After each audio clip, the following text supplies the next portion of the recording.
pour l'Erika parce qu'ils ne voulaient plus avoir des poubelles en mer qui venaient cochonner notre littoral régulièrement tous les 2 ou 3 ans, etc.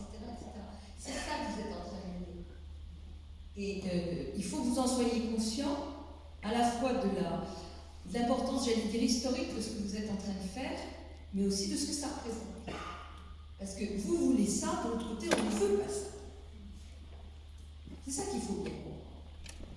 Et donc, on va vous proposer des indemnités pour que vous soyez rentrés dans vos droits, moyennant quoi vous abandonnerez vos droits. Je veux dire par là, tout va être fait pour que les choses se tassent, qu'on n'en parle plus, qu'il ne reste qu'une poignée d'irréductibles qui, eux, n'auront pas les épaules assez lourdes pour porter jusqu'au bout une procédure comme celle-là.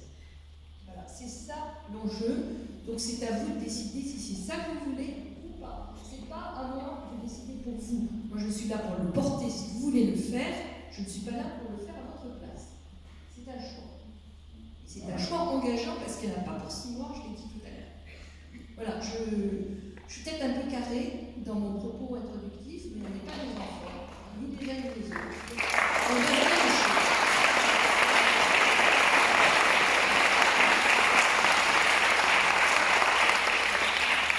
Alors maintenant, en un mot, qu'est-ce que nous avons fait?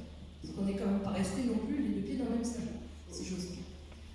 On a commencé, Olivier l'a rappelé, au nom de l'association Respire nationale et de centres particuliers, pas les oublier, les centres courageux tout de suite, on y va. On a fait ce qu'on appelle un référé constat devant le tribunal administratif. C'est quoi? C'est une procédure qui permet que le tribunal nomme un expert judiciaire, c'est-à-dire un expert, c'est quelqu'un de compétent, et judiciaire, ça veut dire indépendant, et qui obéit à une certaine déontologie, pour qu'il fasse l'état des lieux. On ne lui a pas demandé de chercher les causes, on ne lui a pas demandé de chercher les conséquences, on lui demande de réunir les documents, de voir quels sont les prélèvements qui ont été faits, comment ils ont été faits, quels sont les prélèvements qui restent à faire, où et lesquels. Voilà, c'est très cadré. L'État s'y est violemment opposé, c'est-à-dire qu'on a eu droit à 2 mémoires comme ça, alors qu'en général, un référé constat, c'est un constat initial et l'oreille, hein, c'est jamais que ça. C'est très rare que j'ai vu des oppositions à des référés constats. Là, c'est parti très fort. On a quand même obtenu notre ordonnance et on a un très bon expert. Nous avons eu ce matin la 2e réunion de travail, 2e réunion d'expertise. Je n'ai pas le droit, donc, puisque je pourrais le faire pour 100 personnes qui sont dans la procédure, et par définition, vu le nombre que vous êtes ici, on est très au-delà de ça, donc je ne peux pas rentrer dans les détails. Mais je peux vous dire que c'est une procédure qui est très intéressante. Olivier pourra en témoigner, puisqu'il a, lui, assisté à la réunion, et lui n'est pas tenu par le secret professionnel qui est le mien. Voilà.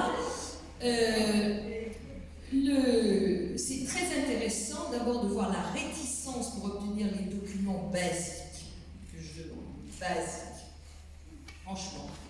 On vient me dire qu'il y a un secret de l'instruction sur des arrêtés préfectoraux publiés au recueil des actes administratifs, mais vraiment tombe quand même. Hein, bon. Mais aussi des choses très intéressantes sur quel prélèvement, qu'est-ce qu'on a cherché, comment ça s'est fait, où est-ce qu'il y en a encore d'autres, quels sont les résultats, etc., etc. Voilà. Donc on travaille là-dessus, ça va être un matériel très important pour la suite de la procédure. L'expert doit normalement rendre son rapport le 6 décembre, je pense qu'il va tirer quelques jours de plus, mais on devrait avoir le rapport à la fin du mois de décembre. Ça nous a donné l'occasion ce matin, ça je peux le dire, parce que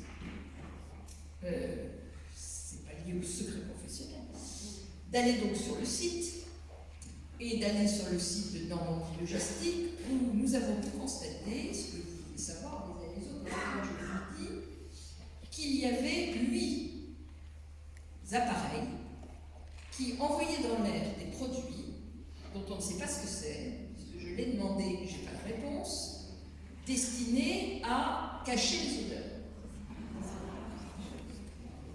Voilà. Donc je vous le dis, parce que je ne sais pas si vous le saviez, bien maintenant vous le savez. Donc il y en a 8, il y en a 4 chez Lubrizol, 4 de l'autre côté. Personnellement, sur le site de Normandie, bon, chez Lubrizol, on était dans des locaux administratifs, ça allait très bien. Mais sur le site de Normandie Logistique, personnellement, j'ai cru que j'allais vomir. Tellement l'odeur était... l'impression était désagréable. Ça vous prenait... Bon, d'abord, on a mal au nez et mal à la gorge, ça, vous avez tous ça. Mais en plus, on a envie de vomir, parce que je pense que les produits ont quelque chose d'un peu acre, sucré, quelque chose de un bonbon pas frais. C'est vraiment pas agréable du tout. Voilà. Donc j'ai demandé, j'espère que je reviendrai, à ce qu'on nous dise ce que c'était qui mettait dans l'air. Ils nous ont dit que ce n'était pas des huiles essentielles. C'est pas trop non plus. Donc c'est autre chose, et je voudrais savoir ce que c'est. Donc voilà pour ce qui concerne l'expertise. Bon, c'est un très gros travail, parce que c'est extrêmement technique. On a quand même déjà eu beaucoup de choses dont beaucoup ne servent à rien du tout. Mais avant de savoir que ça ne sert à rien du tout, il faut quand même les regarder. Donc Frédéric Poitou et moi-même avons passé 3 jours entiers de week-end, le vendredi, le samedi et le dimanche, à éplucher tout ça pour poser des questions sur lesquelles on n'a pas eu de réponse d'ailleurs, enfin on en aura peut-être, sauf le SMIS qui a répondu, mais les autres n'ont pas répondu aux questions qu'on posait. Et donc on va avoir de nouveau encore un jeu, je pense, de dire, mais tout ça pour dire que ça prend beaucoup de temps, c'est très technique, c'est vraiment beaucoup d'heures de travail. Ça, c'est pour l'aspect administratif. Aspect pénal. Comme je l'avais dit à la réunion d'il y a 15 jours, nous avons pris notre temps pour préparer une plainte. Elle a été déposée lundi, donc c'est fait, pour les premiers plaignants, donc l'association Respire et 2 personnes physiques. Alors pourquoi l'association Respire et non pas l'association Roi Respire? Parce que au pénal, Roi Respire en l'état n'est pas recevable. Seule peut se constituer partie civile une association qui a au moins 5 ans d'existence. Ce n'est pas le cas de Roi Respire. Mais, comme on y avait pensé, avec Olivier et Aurélie, nous avons fait la demande pour que l'association Rouen Respire soit reconnue comme association de défense de victimes, ce qui l'autoriserait à se constituer dans la procédure pénale. Pour dire les choses de manière très diplomatique, je n'ai pas senti, comment dire cela, un enthousiasme considérable de la part de l'État pour nous donner cet agrément, puisqu'il a fallu quand même 3 semaines pour qu'il nous envoie un accusé réception, faisant courir le délai de 2 mois. Donc cet accusé réception, on l'a eu il y a 15 jours à peu près, donc ça nous met dans 1 mois et demi, parce que je ne pense pas qu'il vont faire quelque chose sur la durée, et je ne sais pas si on aura l'agrément ou pas. Alors s'ils ne veulent pas nous le donner, il va falloir qu'ils nous disent pourquoi quand même, ça doit être motivé. Mais bon, en attendant, je ne peux pas porter plainte pour qu'on respire, c'est pas recevable. C'est pas la peine de faire un truc qui marche pas. Nous avons pris un peu de temps parce que, comme je vous l'avais dit il y a 15 jours, je n'avais pas suffisamment d'éléments pour articuler une plainte sous laquelle je mettais mon nom. Je veux dire par là, pour mettre 10 lignes sur l'exposé des faits et dire que ça détruit des biens, il me faut 2 heures. Je ne fais pas ça. Moi, je fais une vraie plainte. Et donc, il me fallait des documents que je n'avais pas. Donc, le temps de les réunir. Nous avons pu déposer une plainte qui fait une quinzaine de pages et dont je dirais qu'elle est très en deçà de ce que nous pourrions faire. Mais nous avons fait le choix de ne mettre dans notre plainte que ce dont nous étions sûrs. Je vous donne un exemple. On sait que Lubrizol a stocké sur le site de Normandie Logistique des produits. Je ne sais pas sous quel statut. Est-ce qu'ils sont locataires de hangars chez Lubrizol ou est-ce que Normandie Logistique est le prestataire de service de Lubrizol?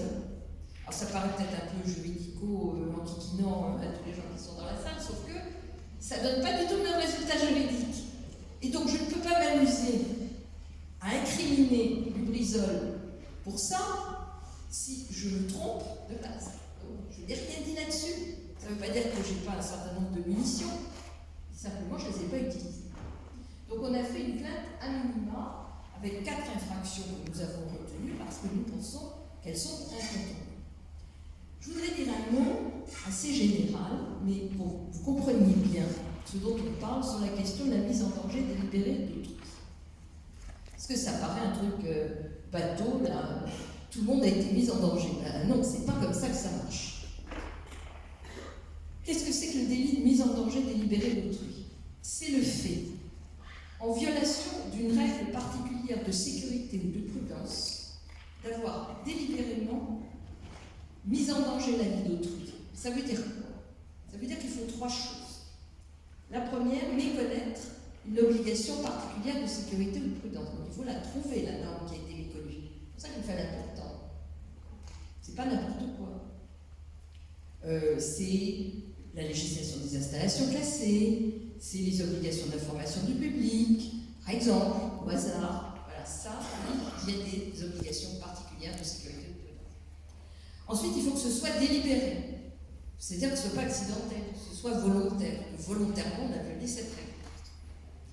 Troisièmement, il faut qu'il y ait un risque de mort ou de blessure grave. De mort ou de blessure grave. Et là, c'est beaucoup plus difficile à prouver. Alors, entendez-nous bien, on n'a pas à prouver puisqu'on est dans le risque. Si ce que je vous dis est trop compliqué, vous m'interrompez, je recommence. Est malade du fait du panache, ou est-elle est morte du fait du panache? Ça, c'est homicide ou blessure grave. On est dans le risque, c'est-à-dire dans la preuve que vous avez risqué quelque chose que vous n'auriez pas risqué, quelque chose qui soit de l'ordre de la perte de la vie ou d'une maladie grave, que vous n'auriez pas risqué si ça ne s'était pas passé. C'est un peu moins difficile à prouver, mais quand même, ça ne s'invente pas.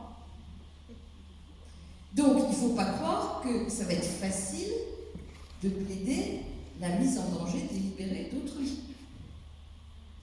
Donc, il y a des cas divers. On va regarder. Il y a peu de danger. Certains m'ont posé la question, donc je réponds.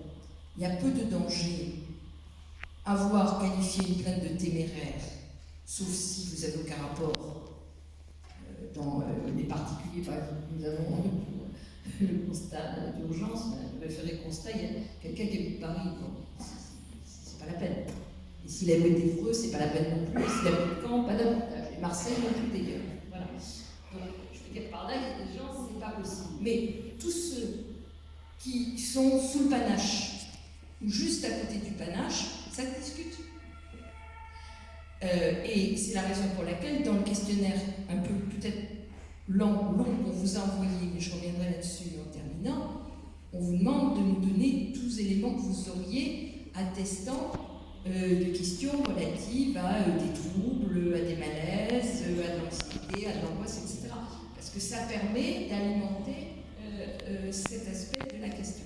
Voilà, je suis peut-être un peu trop juridique, je vous prie de m'en excuser, mais c'est pour vous expliquer ce qu'on essaye de faire et pourquoi c'est pas facile. Donc, les premières plaintes ont été déposées. Vous avez sans doute vu dans la presse que le procureur de la République avait transmis le dossier à 3 juges d'instruction. Ce qui fait que ça a facilité notre tâche, si je puis dire, puisque la plainte a été directement placée en intervention sur la saisine des juges d'instruction. Donc, si on n'a pas perdu de temps, je veux dire, c'est très bien, on arrive juste quand il faut.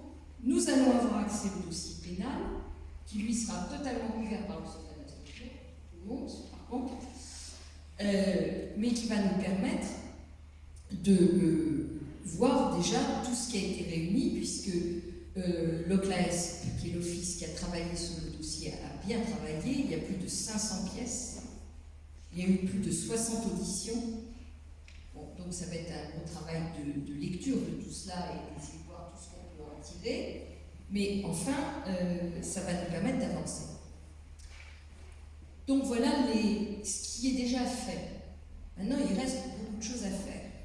Et il y a beaucoup de cas de figure différents. Il peut y avoir des gens